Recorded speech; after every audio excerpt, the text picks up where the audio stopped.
नमस्कार सभी दर्शकों को, मैं हूं आपके साथ ज्योत्सना करुण चोपड़ा और हार्दिक अभिनंदन करती हूं हमारे विशेष कार्यक्रम भाग्योदय लाइव में। और आप जानते हैं कि जीवन में जब परेशानी आती है तो समाधान हमारे साथ जरूर होते हैं, लेकिन जरूरी है कि हम उनकी तरफ उन्मुख भी हों। ये भी जानने का प्रयास करें कि क्या कुंडली हमारे लिए किसी तरह का कोई दोष छुपाए हुए है, अगर दोष है तो उसके लिए क्या समाधान होने चाहिए। और ये भी जानना जरूरी है कि अच्छे अगर योग बन रहे हैं तो हम उन्हें किस तरह से कैश कर सकते हैं, यानी हम उन्हें किस तरह फलदायी बना सकते हैं अपने जीवन में, उन्हें एक्टिवेट किस तरह से कर सकते हैं। और खास तौर पर जब हम परेशान हो अपनी पर्सनल लाइफ यानी निजी जिंदगी को लेकर, और साथ में हमारा जो करियर है उसे लेकर हम परेशान हो, इन सभी सवालों के जब जवाब मिलने जरूरी हो जाते हैं तो आप कार्यक्रम भाग्योदय लाइव से जुड़ जाते हैं, क्योंकि हमारे जो खास मेहमान हैं वो हमेशा आपका मार्गदर्शन करते हैं। जाने माने ज्योतिषाचार्य संदीप शास्त्री चंद्रभूषण जी हमारे साथ मौजूद हैं, तो चलिए मिलकर स्वागत करते हैं और आज के विषय से भी हम अवगत कराएंगे आपको, लेकिन सबसे पहले उनका स्वागत करेंगे। बहुत बहुत स्वागत है आपका। जय सिया राम। जय सिया राम। हालांकि जिस तरह हमारे दर्शक इंतजार कर रहे होते हैं कि आप हमेशा कुछ ना कुछ नया बताते हैं, जैसे कि आपने पहले काल सर्प दोष को लेकर भी बहुत सारी महत्वपूर्ण जानकारी दी है, मैं आज आपसे प्रेम विवाह को लेकर जानना चाहती हूँ, क्योंकि लोग परेशान रहते हैं और कई बार बहुत सारे कॉलर इंतजार करते हैं ये जानने को कि आखिरकार क्या उनकी कुंडली में किसी तरह का कोई दोष तो नहीं है कि उनका प्रेम संबंध जो आगे विवाह में बदल पाएगा या नहीं बदल पाएगा। और जिनका प्रेम संबंध है वो शादी करना जो चाहते हैं वो किस तरह से इंडिकेशन मिलते हैं, वो कौन से संकेत होते हैं जो कुंडली में छिपे होते हैं जो इन सब चीजों को बता सकते हैं। इस पर आप अपनी तरफ से प्रकाश डालें। पहले एक कॉलर से बात कर लेते हैं। बहुत बहुत स्वागत है आपका कार्यक्रम में। जय सिया राम। जय सिया राम। बताइए आपका नाम। और मैं जय बात कर रहा हूँ अहमदाबाद गुजरात से। बताइए जय, अपने बारे में है सवाल आपका? हाँ, मेरे बारे में पूछना है। डेट ऑफ बर्थ बताइए पहले अपनी। 28 नवंबर 1984। 28 नवंबर 1984 और समय बताइए। समय रात को 12:45 और 12 अहमदाबाद गुजरात में। ठीक, सवाल कीजिए। सवाल में मेरे करियर के बारे में अभी मैं जानना चाहता हूँ। अभी थोड़ा बहुत मैं स्ट्रगल कर रहा हूँ, इकोनॉमिकल कंडीशन भी थोड़ा वीक है अभी, तो वो कब तक ठीक हो जाएगा? जी श्रीमान जी, और आपका आगे मेरा प्रोग्रेस कैसा रहेगा? अच्छा, देखिए आपकी कुंडली हमारे सामने बन के तैयार है और वृश्चिक लग्न की कुंडली बनती है और मकर राशि बनती है। सॉरी, मैं आपको दोबारा से बताना चाहूँगा, सिंह लग्न की कुंडली और मकर राशि बनती है। आपको मैं बताना चाहूँगा कि आप सिंह लग्न के जातक हैं और कहीं ना कहीं अपने करियर और भविष्य को लेकर के भी चिंतित रहते हैं और उस पर सोच विचार करते हैं, उस पर अध्ययन करते हैं और कहीं ना कहीं अध्ययन करने के बाद भी मेहनत करने में भी कमी नहीं करते हैं।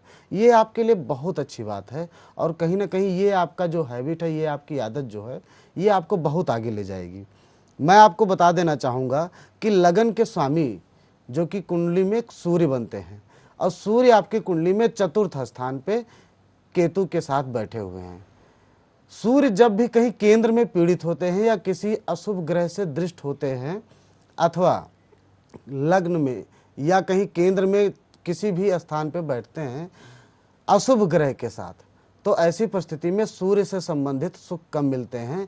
और जिस घर में सूर्य बैठेगा, चाहे वो पहला घर हो, चौथा घर हो, सातवां हो या 10वां, इन चारों में से किसी भी घर पे बैठेगा अशुभ होकर के, तो उस घर को भी जो है ये गड़बड़ करता है। उस घर से संबंधित सुख जो होते हैं जीवन में वो कम मिलते हैं व्यक्ति को। मैं आपको बता देना चाहूँगा, आप कमाते हैं अच्छा और मेहनत भी करते हैं, परिश्रम भी करते हैं, लेकिन चूंकि सूर्य और केतु की जो युति हुई है वृश्चिक राशि में चौथे स्थान पे, जिसे हम ये कहेंगे कि जहाँ से देखा जाता है भौतिक सुख संसाधनों का जो सुख एक व्यक्ति जीवन में उठाता है उसका अध्ययन चौथे स्थान से किया जाता है, तो उसमें कमी रहेगी। मेहनत परिश्रम करेंगे लेकिन कहीं ना कहीं परिवार आपका सुखी रह सकता है, लेकिन आप अपने आप में संतुष्ट और सुखी नहीं रह पाएंगे, ना इन भौतिक सुख संसाधन का सुख उठा पाएंगे। कहीं ना कहीं एक चीज़ और बता देता हूँ, शायद ऐसा हुआ हो, माता की सुख में कहीं ना कहीं कमी आई होगी। माता को या तो कुछ बीमारी रहती होगी या कुछ ना कुछ ऐसी दिक्कत चलती रहती होगी जिससे आपकी माता जी परेशान रहती होंगी। तो सूर्य केतु को का उपाय करके चलें, सूर्य को और केतु को मजबूत करके चलेंगे तो आपके जीवन में जो आप अर्निंग कर रहे हैं वो तो आप बचा ही पाएंगे, साथ में कैरियर में कहीं ना कहीं जो रुकावट आ जा रही है वो रुकावट नहीं आएगी और स्टेबिलिटी बनी रहेगी। कंटिन्यूटी बनी रहेगी, जिससे आय के साधन बने रहेंगे। तो सूर्य केतु को मजबूत करने के लिए मैं आपको बता दूं कि ओम अंग अंगारकाय नमः, ओम अंग अंगारकाय नमः, इस मंत्र का जो है जाप करते हुए प्रतिदिन आप तांबे के लोटे में जल चढ़ाना प्रारंभ कर दीजिए। और साथ में एक सूर्य मणि जो कि आपको अपने नाम से सिद्ध करवा के धारण करना होगा, और ये जीवन भर आप धारण करके रखिए। सूर्य आपको सपोर्ट करेगा, और जिस दिन ये आपको पॉजिटिव एनर्जी देगा, आपके जीवन में हमेशा पॉजिटिव ही होगा और हर तरफ से पॉजिटिव रिस्पॉन्स ही आएगा।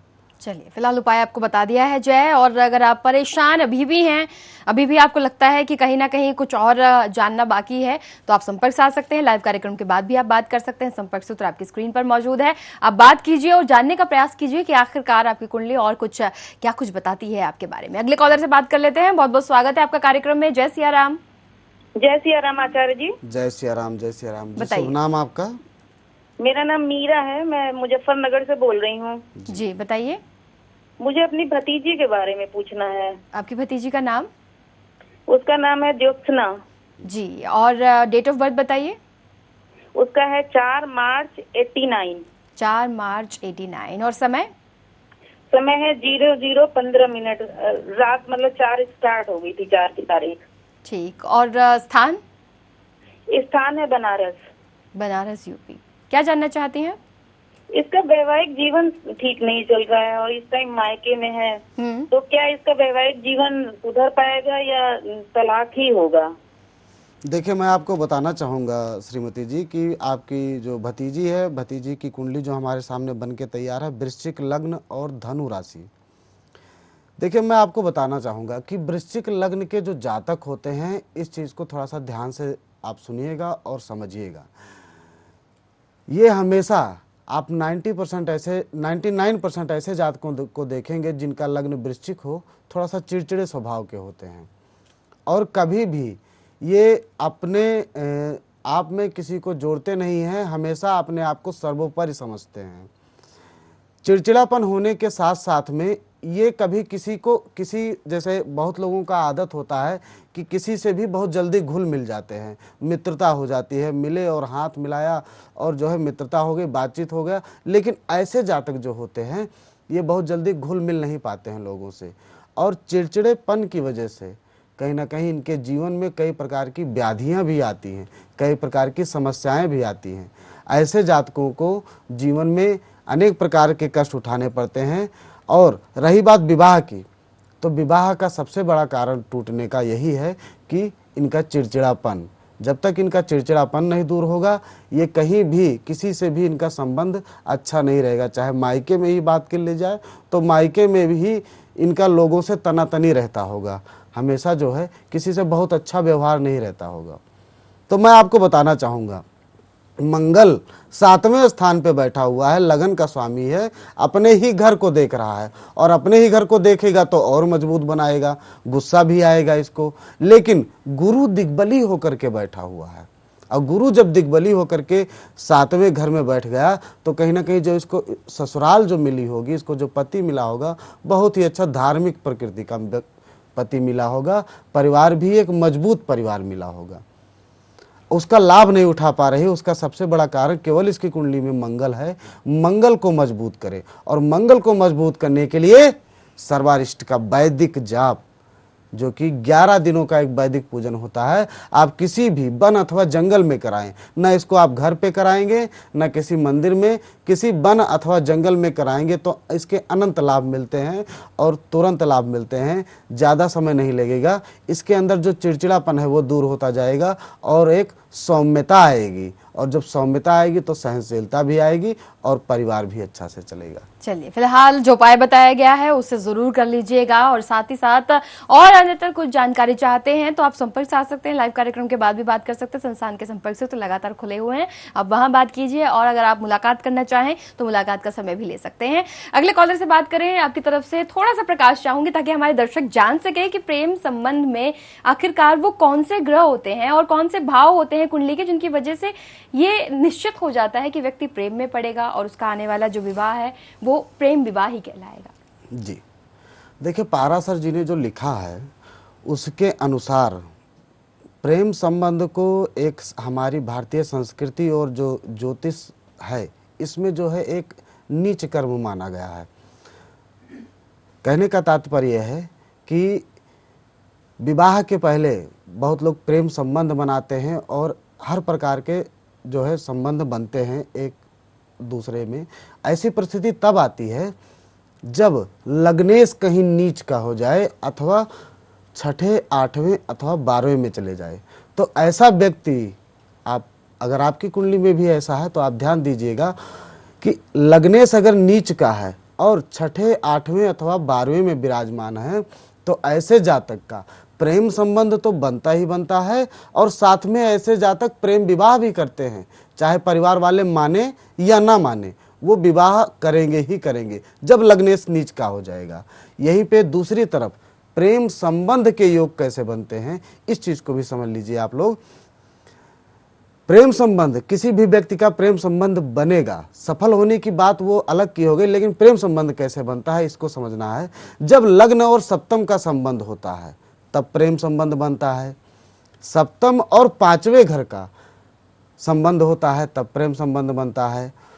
सप्तम और एकादश का संबंध होता है, 7वें घर का और 11वें घर का संबंध बनता है। तो ऐसी परिस्थिति में भी प्रेम संबंध बनते हैं और ऐसी परिस्थिति में प्रगाढ़ प्रेम संबंध बनते हैं। और कहीं ना कहीं ऐसे जो ऐसा प्रेम संबंध बना है किसी की कुंडली में, अगर सप्तम का स्वामी कहीं 11वें में जाकर के बैठा है या 11वें का स्वामी कहीं 7वें स्थान पे आकर के बैठा है, अगर ऐसा प्रेम संबंध बनता है ऐसी परिस्थिति में तो निश्चित है ऐसे जातक का वैवाहिक जीवन भी अच्छा होता है, विवाह भी संपन्न हो जाता है। लेकिन कई प्रकार के प्रेम संबंध ऐसे होते हैं कि प्रेम संबंध तो बनते हैं लेकिन वो सफल नहीं हो पाते हैं।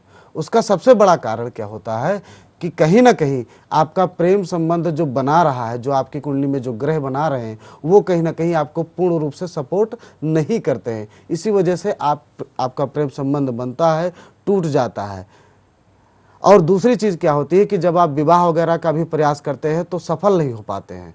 तो इस चीज़ को सफल करने के लिए अगर आप किसी भी प्रेम संबंध में पड़े हैं या कोई आपका प्रेम संबंध चल रहा है और सफल नहीं हो पा रहा है, विवाह नहीं हो पा रहा है, तो उसको मजबूत करने के भी उपाय हम बताएंगे जिससे आपका प्रेम संबंध सफल हो जाए और एक विवाह में परिवर्तित हो जाए, वैवाहिक जीवन में परिवर्तित हो जाए।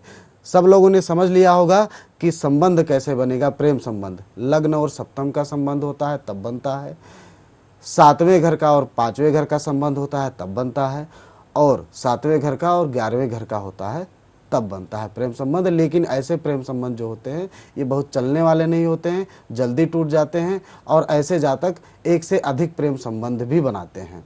मैंने जो इसके पहले बताया था कि जब लग्नेश नीच का होकर बैठता है, लगन स्थान का पहले घर का स्वामी कहीं नीच स्थान पे बैठता है या नीच राशि में बैठता है या छठे, 8वें अथवा 12वें बैठता है, तो ऐसे जातकों का प्रेम संबंध बनता भी है और सफल भी होता है, कोई दिक्कत परेशानी नहीं आती। हाल जो आपको समाधान दिया है उस पर जरूर गौर कीजिएगा और आप सभी दर्शकों से यही निवेदन है कि आप संपर्क साध सकते हैं लाइव कार्यक्रम के बाद भी अगर यहाँ बात नहीं हो पाई है। और फिलहाल आज आप आए, हमारे दर्शकों का मार्गदर्शन किया, आने के लिए बहुत बहुत धन्यवाद। जय सिया राम।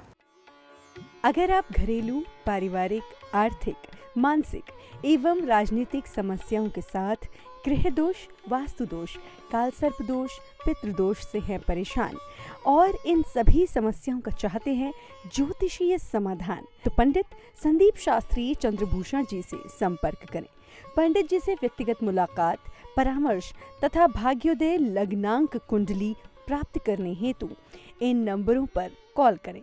09718424267, 09968153443, 09711873221। हमारी ईमेल आईडी है bhagyuday.astro@gmail.com और वेबसाइट www.bhagyuday.astroservices.com पर लॉगिन करके भी आप अपॉइंटमेंट ले सकते हैं।